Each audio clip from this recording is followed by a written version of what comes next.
మీరు మీరు పుట్టిన డేటు, అలాగే మంత్, ఇయర్ మొత్తం కౌంట్ చేసి సింగిల్ డిజిట్ కింద తీసుకువస్తే, ఆ డిజిట్ అనేది కనుక 6 గాని, 15 గాని, 24 గాని వస్తే మీరు ఖచ్చితంగా మీరు ఎవరైతే వివాహం చేసుకునే వ్యక్తులు ఎవరైతే ఉంటారో వాళ్ళ యొక్క డేట్ ఆఫ్ బర్త్ మొత్తాన్ని సింగిల్ డిజిట్ కింద తీసుకువస్తే, అది కూడా 3, 6, 9 వస్తే చాలా మంచిది. వాళ్ళు వివాహం చేసుకోవడం వల్ల ఇప్పుడు మీ ఫైనాన్షియల్ పరిస్థితి ఎలా ఉన్నా, లేకపోతే ఆరోగ్యం ప్రాబ్లమ్స్ ఏమన్నా ఉన్నా, లేకపోతే ఇంకా ఏ ఇష్యూస్ ఉన్నా అవన్నీ తొలగిపోయి ఇద్దరికి కంపార్టబిలిటీ చక్కగా కుదిరి జీవితాంతం కూడా మీరు హ్యాపీగా ఉండే అవకాశం ఉంటుంది.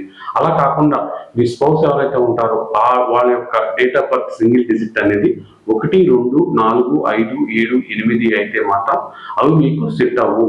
దానివల్ల చాలా ఇబ్బంది పడే అవకాశం ఉంటుంది. కాబట్టి వివాహం చేసుకునేటప్పుడు న్యూమరాలజీ ప్రకారం ఈ కంపాటబిలిటీని చెక్ చేసుకుంటే చాలా మంచి ఫలితాలు వచ్చే అవకాశం ఉంటుంది.